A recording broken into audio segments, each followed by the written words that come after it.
இன்றைய முக்கிய செய்திகள். தமிழக வெற்றிக் கழக தலைவர் விஜய் அவர்களின் பரபரப்பு அறிக்கை. தேவக பரப்புரைக்கு தடை, ஜனநாயகம் நசுக்கப்படுகிறதா? தமிழக அரசியலில் இன்று ஒரு பரபரப்பான சூழல் நிலவி வருகிறது. தமிழக வெற்றிக் கழகத்தின் தேர்தல் பரப்புரைக்கு திட்டமிட்டபடி அனுமதி வழங்கப்படாமல் கடைசி நேரத்தில் முட்டுக்கட்டை போடப்பட்டிருப்பது பெரும் விவாதத்தை கிளப்பியுள்ளது. துஷ்பிரயோகமா அல்லது திட்டமிட்ட சதியா? விரிவான செய்திகளை இப்பொழுது பார்க்கலாம். சென்னை பெரம்பூர் சட்டமன்ற தொகுதிக்குட்பட்ட முல்லை நகர் சந்திப்பில் தமிழக வெற்றிக் கழகத்தின் சார்பில் பிரமாண்ட பரப்புரைக்கு திட்டமிடப்பட்டிருந்தது. இதற்காக கடந்த 26/3/2026 அன்றே முறைப்படி அனுமதி கோரப்பட்டது. ஆனால் நிகழ்ச்சிக்கு ஒரு நாள் முன்னதாக அங்கு நடந்த மாற்றங்கள் அதிர்ச்சியை ஏற்படுத்தியுள்ளன. திடீரென மாநகராட்சி சார்பில் அந்த இடத்தில் பள்ளங்கள் தோண்டப்பட்டு இரும்பு தடுப்புகள் அமைக்கப்பட்டன.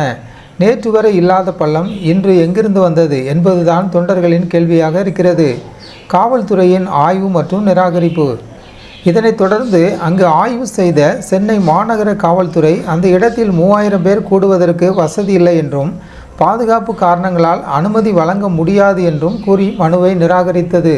தமிழக வெற்றிக் கழகம் தரப்பில் முன்வைக்கப்படும் குற்றச்சாட்டு என்னவென்றால், அனுமதி கேட்ட பிறகு ஏன் அந்த இடத்தில் திடீரென பள்ளம் தோண்டப்பட்டது? அதிகாரிகளும் ஆளுங்கட்சியும் இணைந்து திட்டமிட்ட இந்த தடையை ஏற்படுத்தி இருக்கிறார்களா? இது ஒரு பாசிச தாக்குதல் என அக்கட்சி தலைமை கடுமையாக சாடியுள்ளது. அரசியல் பின்னணி மற்றும் விமர்சனம். இது முதல் முறை அல்ல. தேவக தலைவர் பரப்புரை செய்ய முயற்சிக்கும் போதெல்லாம் ஏதோ ஒரு காரணத்தை கூறி அனுமதி மறுக்கப்படுவது தொடர்கதையாகி வருகிறது. அதிகாரிகளின் செயல்பாடுகள் அரசு அதிகாரிகள் ஆளுங்கட்சியின் ஏவலாக செயல்படுகிறார்களா? அடக்குமுறை வளர்ந்து வரும் ஒரு புதிய அரசியல் சக்தியை பார்த்து திமுக அரசு அஞ்சுகிறதா? ஜனநாயக உரிமை. ஒரு கட்சி தேர்தல் நேரத்தில் பரப்புரை செய்யக்கூட உரிமை இல்லையா போன்ற கேள்விகள் இன்று சமூக வலைத்தளங்களில் ட்ரெண்டாகி வருகின்றன. மக்கள் ஆதரவும் தேர்தல் களமும்.